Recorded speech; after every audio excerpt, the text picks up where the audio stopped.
Why was everyone at the briefing table laughing when she walked in? Riley Quinn felt it before she heard it, that subtle shift in air, the kind that happens when judgment arrives ahead of facts.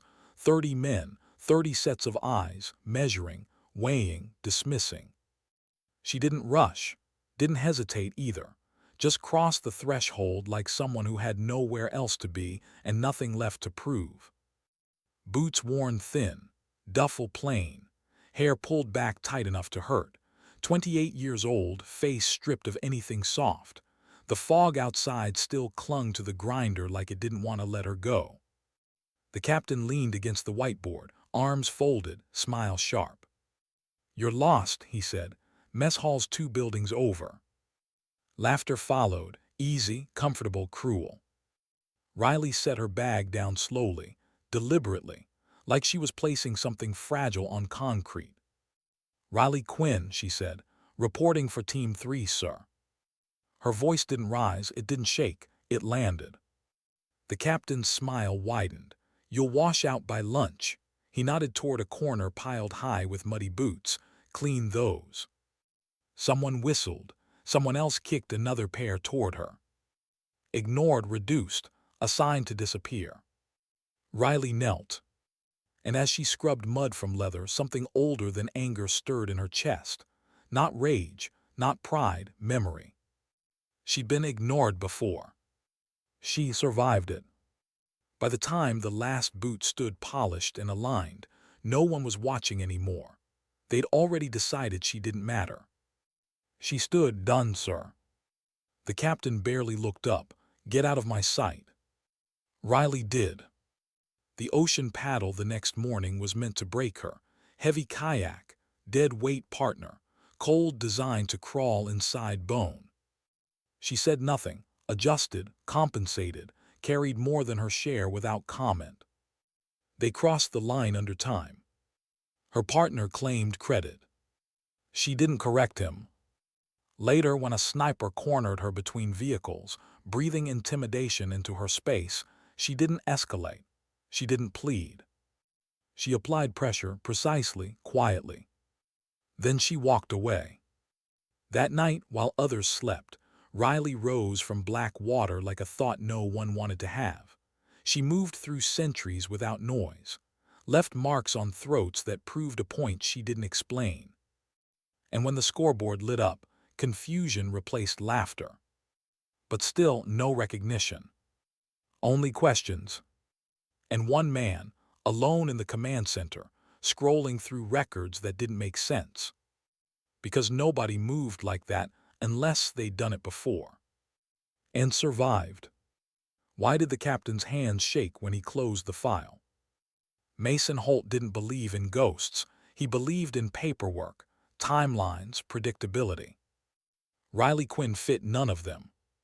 Her file was clean, too clean. No scars where scars should be, no mentions where memories should exist. He cross-referenced movement patterns from the night exercise, compared them to archived operations, old ones, buried ones. Then he found it. A report from 6 years ago, a mission that never officially happened, a technique so rare it had been documented once. Impossible entry through water reeds, no displacement, no sound. The same thing she'd done. Luck, he told himself. But luck doesn't repeat with precision. The next morning, her name sat at the bottom of the roster, logistics support. Riley stared at it, 5 seconds, long enough to feel the old frustration claw back. She folded the paper, dropped it into his coffee. "Stop hiding me," she said quietly. He exploded. But something else watched from the shadows. A master chief, EOD, a man who respected only competence. He left a trap in the armory, a deliberately wrong schematic, a test no rookie should pass. Riley solved it in under 30 seconds. Didn't arm it, didn't comment. Just corrected it. And walked away. Respect spread quietly, dangerous respect, the kind that paints targets. When Riley suggested an alternative insertion route during planning, a sewer culvert, Laughter drowned her out again. They chose noise. They failed. And while pride argued at the table, Riley climbed a sheer steel wall without equipment, without sound. A young sailor watched physics give up. Later, a sergeant opened a locker and found a patch no one was supposed to have. Ghost Skull crossed Trident. Phantom Task Unit. Spectre. He started asking questions no one wanted answered. And what came back wasn't just classified. It was erased. Why did she already have a medical kit when they stole hers? The deployment order came fast. Yemen, hostages, real consequences. Mason couldn't resist one last test, one last insult. He moved Riley's med kit, smiled when she didn't react. She reached into her thigh pocket. Produced a better one. Tapped it twice. Prepared always. When the team pinned down in the courtyard, chaos reigned. Fire, confusion, fear. Riley was already inside. She moved through machinery like breath through lungs. Silent, controlled, non-lethal where possible, exact where required. She breached the wall they ignored. Dragged the VIP into daylight. Logistics support, she said over comms. When a teammate bled out nearby, she treated him without words. Used her own dog tag chain to secure the bandage. Then disappeared again. She didn't wait for praise. She never had. Why did the review board fall silent when the general arrived? Mason tried to accuse her. The colonel shut him down. 8 lives saved outweighed pride. That night a photo surfaced. Younger Riley, black fatigues, arm around a 4-star general. Spectre 9. She deleted it. Ghosts don't exist, she said. But someone very real was watching. General Armin Steele. She'd carried his radio man, carried him, and the payload that saved a decade of intelligence. She wasn't a myth. She was unfinished business. 2 days later, the helicopter landed. The grinder froze. The general didn't salute the captain. He saluted her. Silence cracked open. "This woman saved my life," he said. "You will respect her." Mason collapsed. Riley didn't gloat. She nodded. That was enough. Why did no one joke when she told them to swim? Riley ran the next evolution. Quietly, effectively. The team followed. Months passed, dynamics changed, pride softened into respect. She taught, disappeared, returned. Never explained. One evening, a teammate placed oil beside her rifle. She accepted it with a nod. That was thanks. That was leadership. Then the envelope came. Spectre reactivate. Operation Iron Ghost. She boarded the helicopter without ceremony. As the coast disappeared, she closed her eyes. Ignored once more, but never invisible. Because dignity doesn't argue. It acts. Sometimes it waits.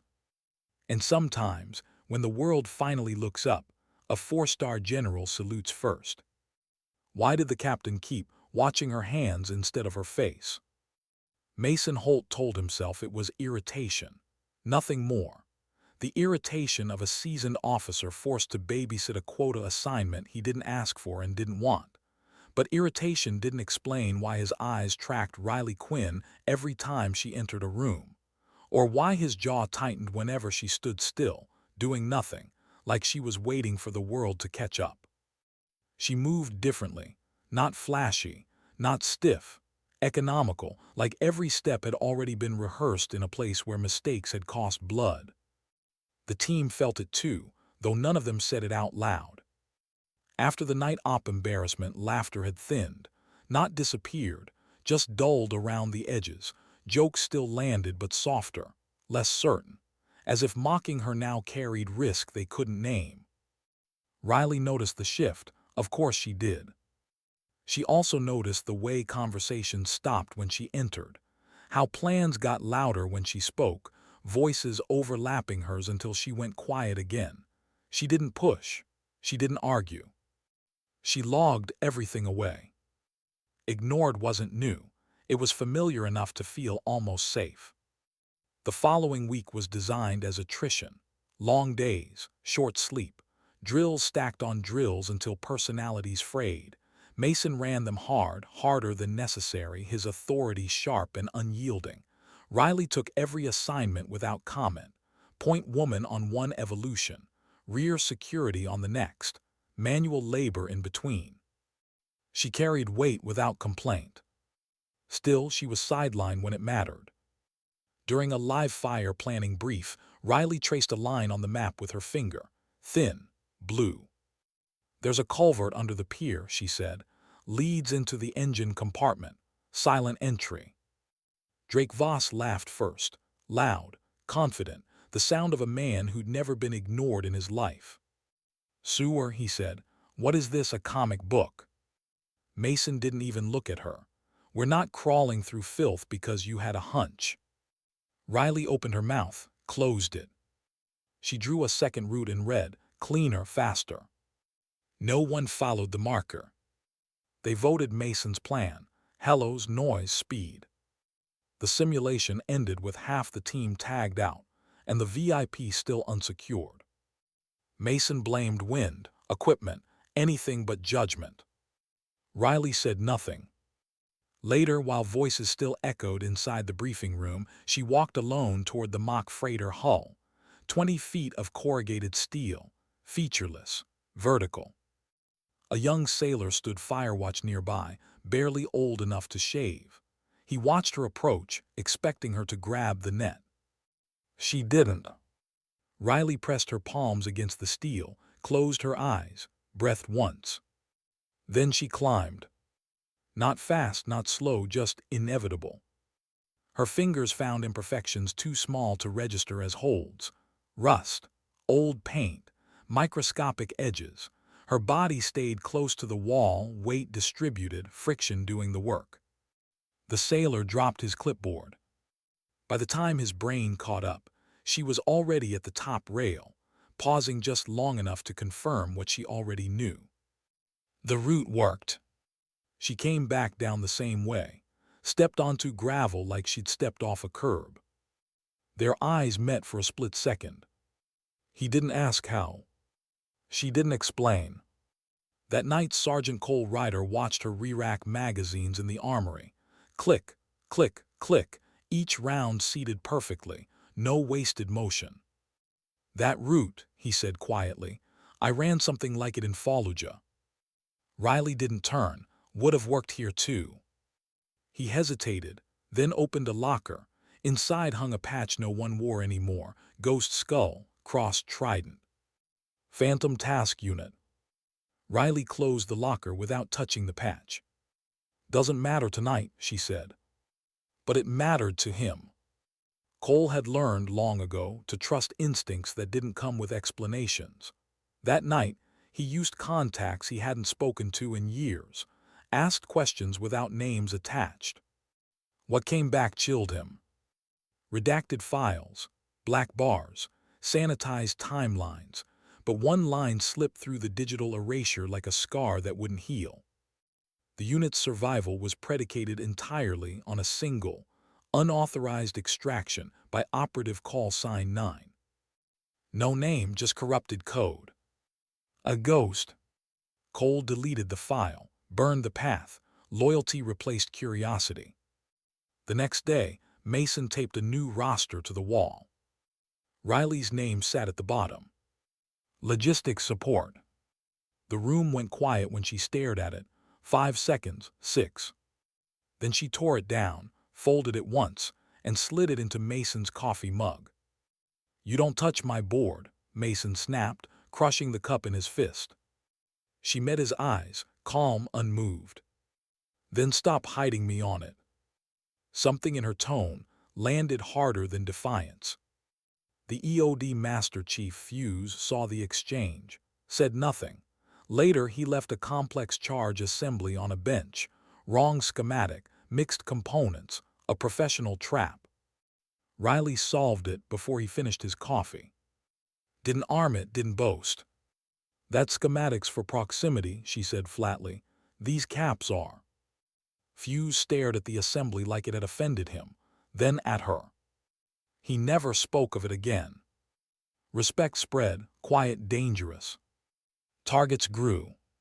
2 nights later, Mason moved Riley's medical kit before a scheduled alert drill. Just enough sabotage to satisfy himself. Just enough to remind her of her place. She didn't look at the locker. She reached into her thigh pocket. Pulled out a smaller, better kit. Tapped it twice. Prepared. Always.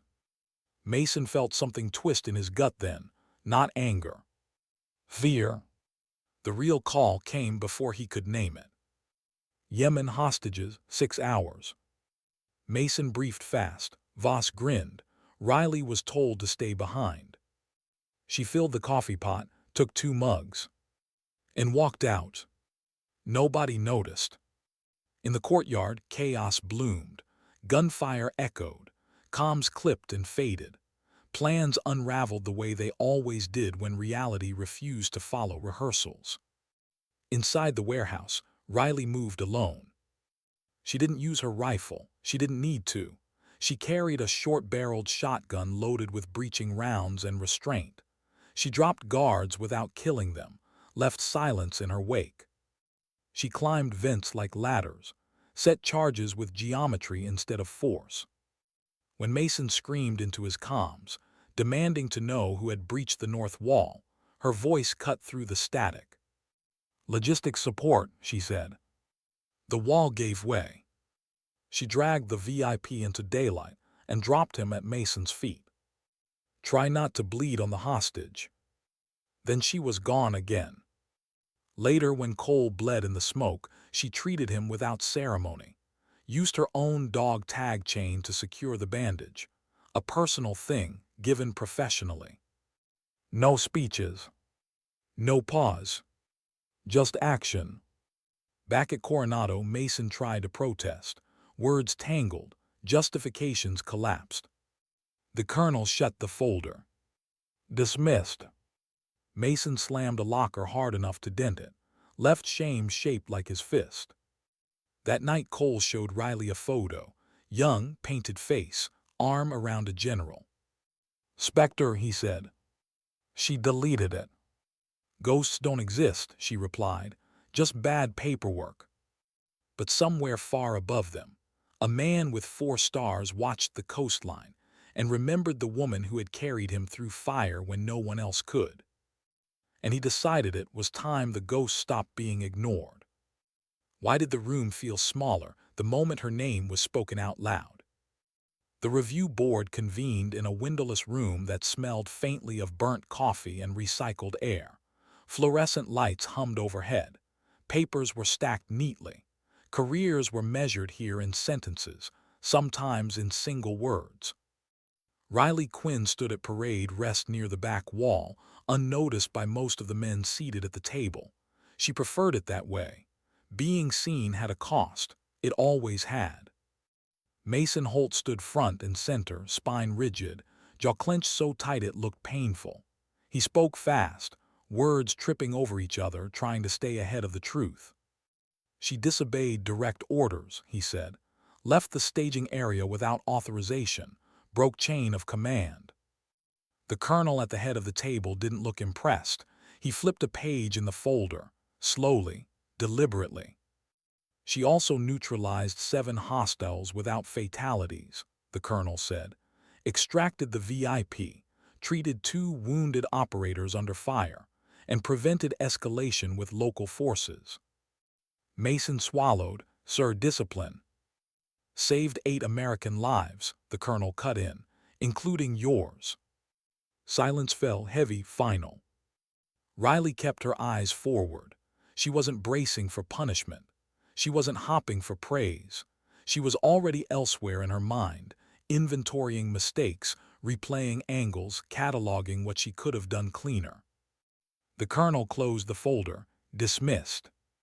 Mason left first, fast, angry. His boots echoed down the hall long after the door shut. Riley waited until she was certain no one would stop her, then turned and walked out into the late afternoon sun. The Pacific glittered beyond the wire, calm in a way that felt almost mocking. She hadn't planned on being seen that day. But once a shadow moves in daylight, it doesn't go back easily. That night, Riley sat alone on the barrack steps, dog tags resting against her collarbone. She hadn't taken them off yet. Sometimes she forgot they were there.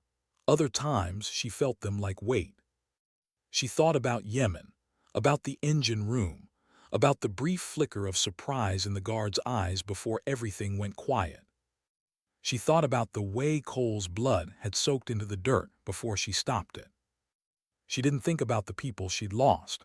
That door stayed closed unless absolutely necessary. Footsteps approached, measured, familiar. Sergeant Cole Ryder stopped a few feet away, unsure if he was welcome. "You all right?" he asked.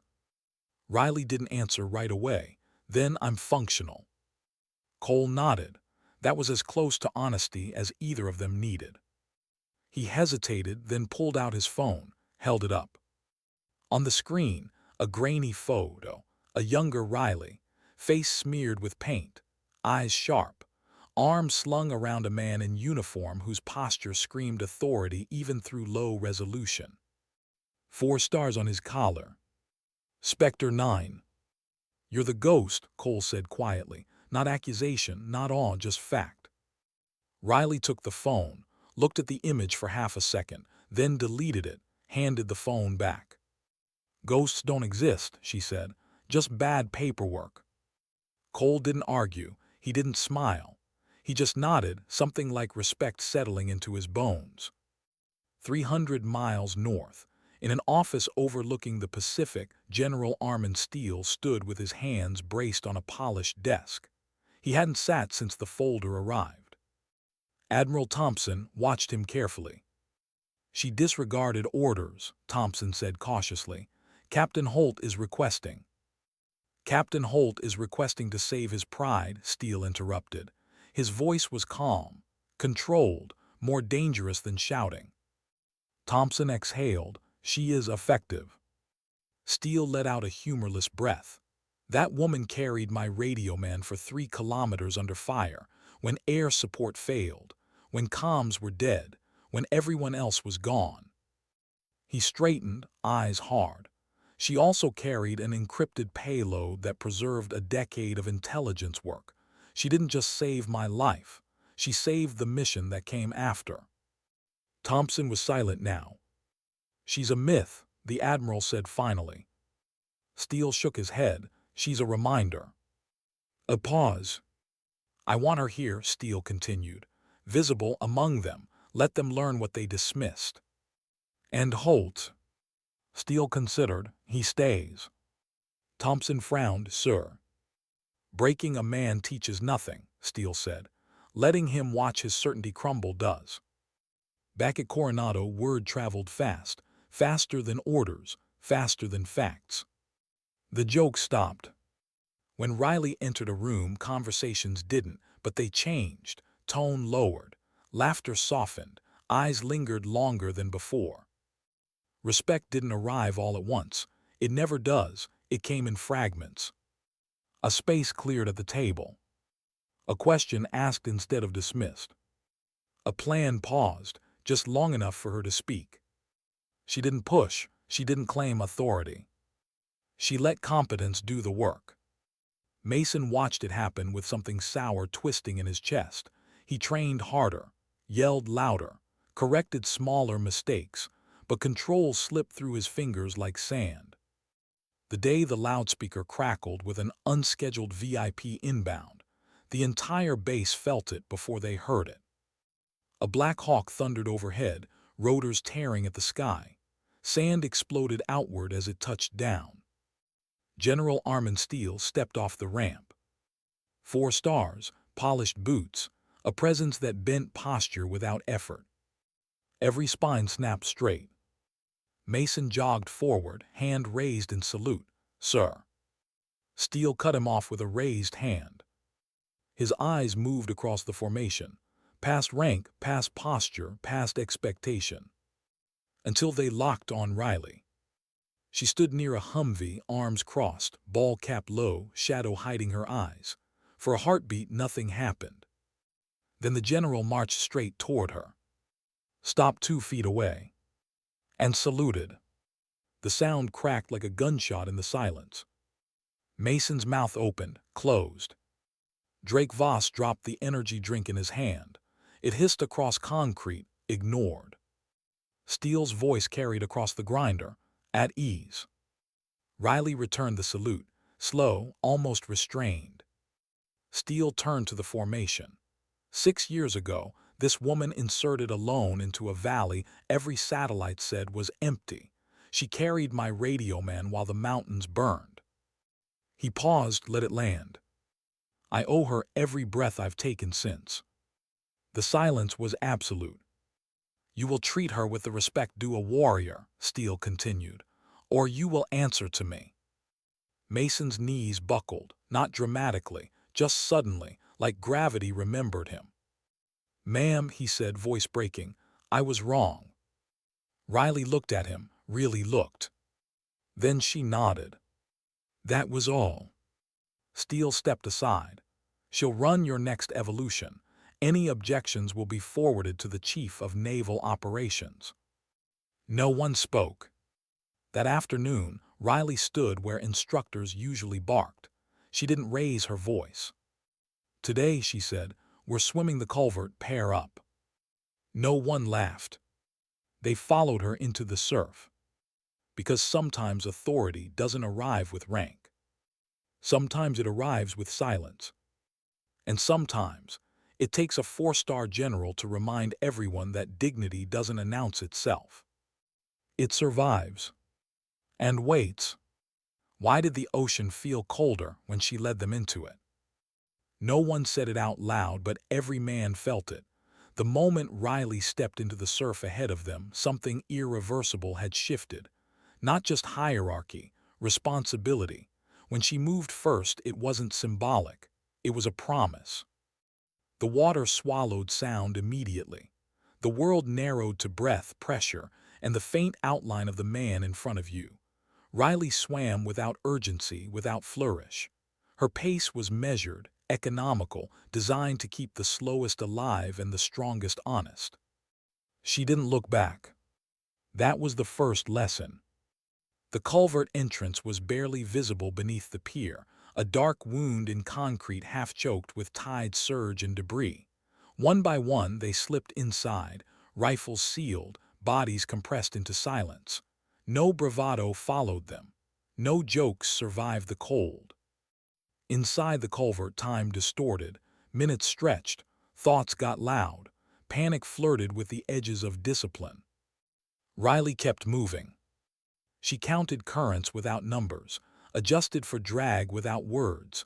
When one of the younger operators clipped his shoulder and froze, breath spiking, she reached back and squeezed his forearm once. Firm, anchoring. He nodded, continued.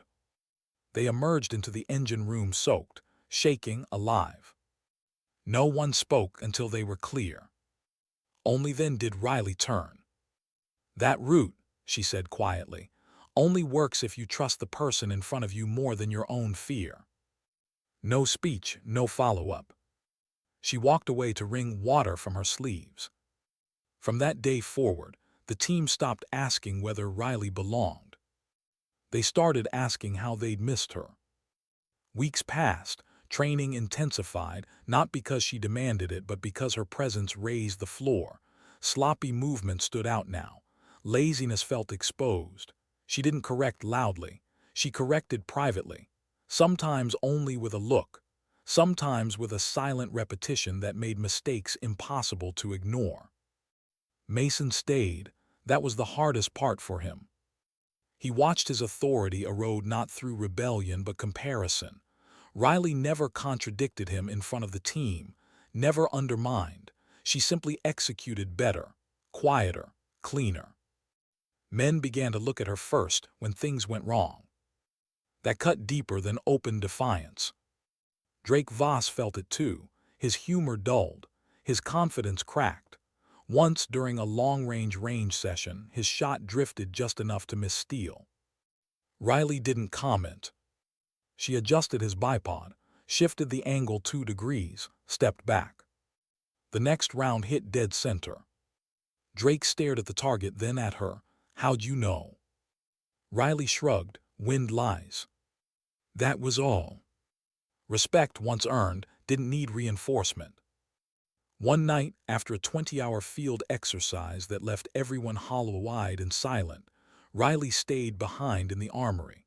She broke her rifle down on a clean white towel, laying each piece with near reverence. Cole Ryder approached without sound, set something beside her without speaking. A bottle of imported gun oil, the good kind, rare, expensive. Riley paused, looked at it, then at him. She nodded once, used a single drop on the bolt carrier. Cole walked away lighter than he'd arrived. The next mission briefing came down sealed and urgent. Offshore interdiction, foreign flag vessel, time-sensitive intelligence, high political consequences. Riley stood at the map table listening, absorbing.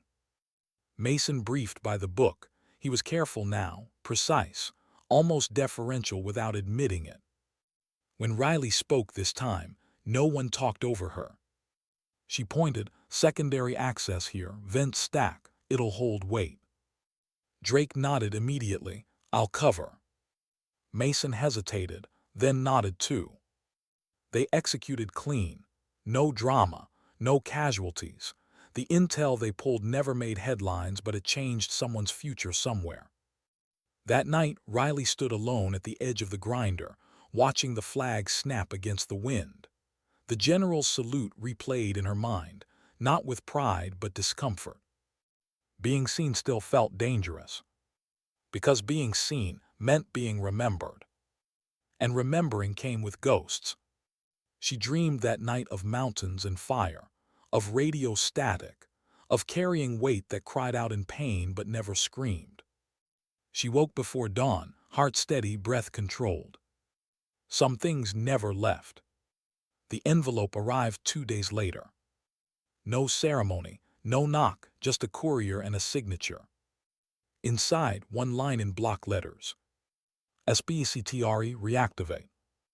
Operation Iron Ghost. Riley stared at it longer than necessary. This wasn't training, this wasn't correction. This was return.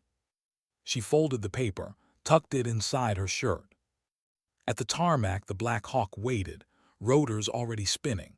Mason and Drake stood at parade rest without being told.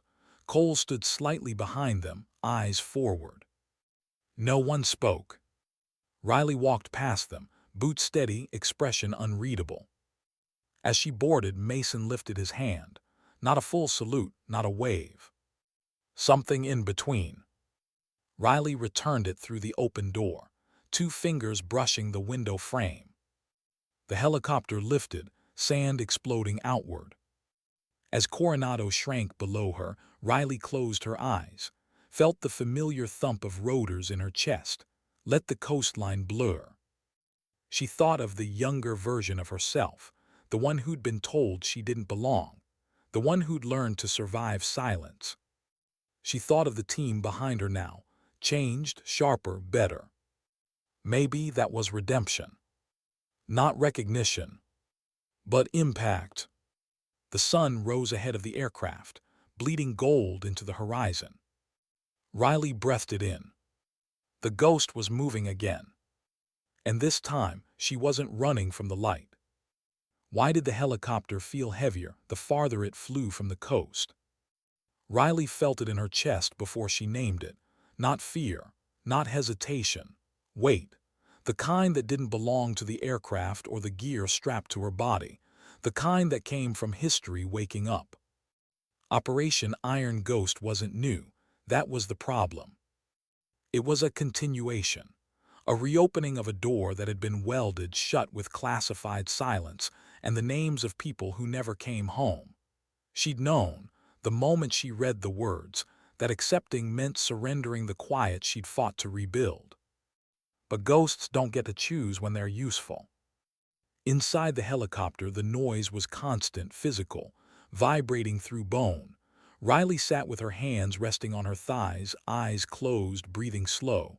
Across from her, unfamiliar operators studied her without staring. Different unit, different faces, same unspoken calculus. Who is she? Why her? What aren't we being told? She didn't offer answers. The briefing came mid-flight, piped through headsets. Fragmented intelligence, mountainous terrain, compromised Allied assets, a window measured in hours, not days. Someone mentioned casualty projections. Riley tuned it out. She wasn't arrogant enough to think she could change probability, only angles. When the bird touched down at the forward staging base, the air smelled like dust and old heat, the kind that never cooled completely, even at night. Riley stepped off last, scanning instinctively, cataloging exits before the ramp fully dropped. A major approached, tablet in hand, posture stiff with uncertainty. "Ma'am, Spectre Riley," he corrected himself, flustered. "You'll have operational authority for the ground phase." Riley nodded once, took the tablet, didn't comment on rank or protocol.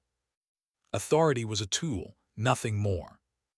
They moved fast, no wasted motion, no speeches. Riley adjusted loadouts, reassigned positions with quiet certainty. She paired people based on breathing patterns, not resumes. Not one of them questioned it. Experience recognizes itself. As night fell, the mountains rose ahead of them like a memory she didn't want back. Jagged, unforgiving, familiar in the way scars are familiar. Riley felt the old reflexes surface, the tightening behind the eyes, the narrowing of focus. Emotion didn't disappear, it compartmentalized. She became smaller inside herself, sharper. They inserted under cover of darkness, rotors fatting into nothing. The silence afterward was immense, pressing, honest. Riley raised a fist, the team froze. She listened. Wind, distant machinery, the subtle wrongness of a sound that didn't belong. She adjusted the route by 15 meters, no explanation. 5 minutes later, they bypassed a pressure-triggered device that would have erased their second element. No one said thank you. They didn't need to. As they moved higher, the terrain punished every mistake. Loose rock, thin air, muscles burning without complaint because complaint wasted oxygen. At one point, a younger operator slipped, caught himself barely. Panic flared bright and dangerous. Riley reached back, gripped his harness, held him until his breathing slowed. "Stay with me," she said quietly. "Not command, not comfort. Anchor." They reached the observation point just before dawn. Below them, the target compound sat nestled into stone like it had grown there. Guards rotated lazily, complacent, human. Riley studied patterns, timings, the subtle arrogance of men who believed the mountain protected them. It wouldn't. The breach was clean, surgical. Riley moved first, as always, not because she needed to prove anything, but because responsibility belonged at the front. Inside, memories tried to intrude, hallways that looked too much like others, the echo of boots that weren't there anymore. She ignored them. A shot rang out unexpectedly, not planned, not hers. Contact. The fight was brief and brutal, controlled chaos. Riley's world narrowed to angles and momentum. She disarmed a man twice her size without killing him, dropped another with a strike that stole consciousness, not life. They found the intel, found the prisoners, alive, shaken, breathing.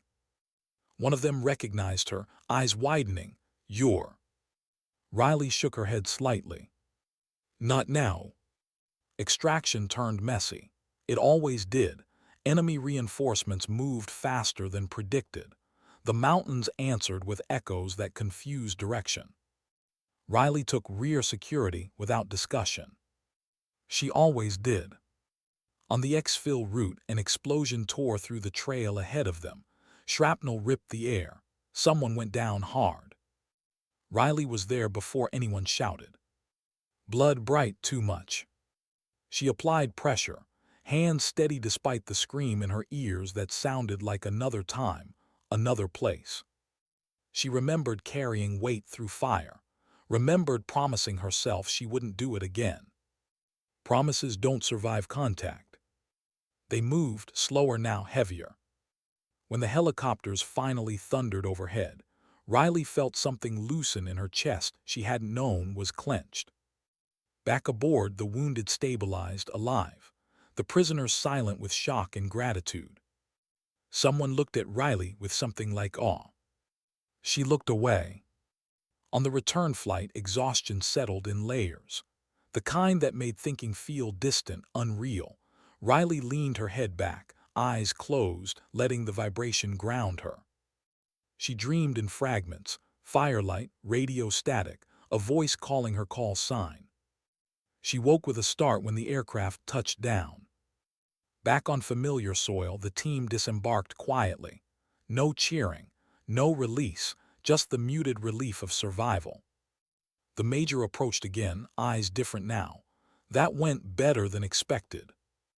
Riley handed him the tablet. Expectations are noise. He nodded, unsure what else to say. When she returned to Coronado days later, nothing looked different. Same buildings, same ocean, same routines. But something had shifted. The team room went quiet when she entered, not with tension but awareness. Mason stood, unsure whether to speak. Riley beat him to it. I'm rotating out, she said simply. No explanations. Drake swallowed. Cole nodded as if he'd known all along. Mason cleared his throat. You coming back? Riley considered the question, really considered it. Depends, she said, on whether the work still needs doing. That night, she stood alone at the edge of the base, watching the waves erase footprints as fast as they were made. She thought about the young recruit who'd laughed when she first walked in, about the general's salute, about the mountain that still lived behind her eyes. Redemption wasn't clean. It wasn't applause or forgiveness. Sometimes, it was simply being useful when it mattered most. Riley breathed in the salt air, let it steady her. The ghost had moved again. And for the first time, she didn't feel hollow afterward. Just tired. And quietly, undeniably alive. Why did the base feel quieter after she left than it ever had when she arrived? Riley didn't announce her departure. No formation, no handshake tour. She packed the same way she always had, methodical, minimal, leaving nothing behind that could turn into nostalgia. The duffel looked no different than the one she'd carried through the gate months earlier. Same scuffed boots, same plain fabric, only the weight inside had changed. Not heavier. Settled. The morning she signed out, fog rolled in from the Pacific, swallowing the grinder in a pale gray hush. A few operators stood near the team room pretending to be busy. No one blocked her path. No one made a joke. Respect had finally learned how to stay quiet. Mason Holt watched from a distance. He didn't approach at first. Pride still lingered in him, bruised but breathing. Then, as Riley reached the gate, he spoke. Quinn. She stopped, turned. I never thanked you, he said. His voice was steady, but his eyes weren't. Not for the mission, for what you showed us. Riley studied him for a moment. Not the rank, not the posture, the man underneath. Just don't waste it, she said. That was all. She walked through the gate without looking back. Weeks passed. The team didn't fall apart without her. That wasn't her legacy. What changed was subtler, cleaner plans, quieter corrections, less noise in the room. The culvert route became standard doctrine. The coffee pot stayed full without anyone being told why. Drake stopped talking to hear himself speak. Cole trained the younger guys harder, but fairer. Mason learned when to listen. Riley had rewired the place without ever claiming ownership. Some lessons only stick when they're lived. Somewhere far from Coronado, Riley moved again. Different terrain, different names. Same work, she didn't make headlines, she didn't collect medals. She did what needed doing and left before gratitude could get awkward. One night between assignments, she sat alone on the steps of a temporary barracks, boots unlaced, dog tags resting against her chest. The world was quiet in the way only distant places get. No traffic, no voices, just wind and time. She thought about the first day, the laughter, the boots, the way being ignored had burned more than being tested ever could. She thought about the salute. Not with pride, with understanding. Because the salute hadn't changed her, it had changed them. Riley knew something now she hadn't before. Recognition isn't the reward, it's the echo. The work is the point. She stood, shouldered her pack, and disappeared into the dark like she always did. If you've ever stood in a room where no one saw you, if you've ever carried more than your share and stayed quiet about it, if you've ever been underestimated, overlooked, or told, without words, that you didn't belong, remember this. The room doesn't get to decide your worth. The mission does. Sometimes dignity doesn't speak. It simply acts.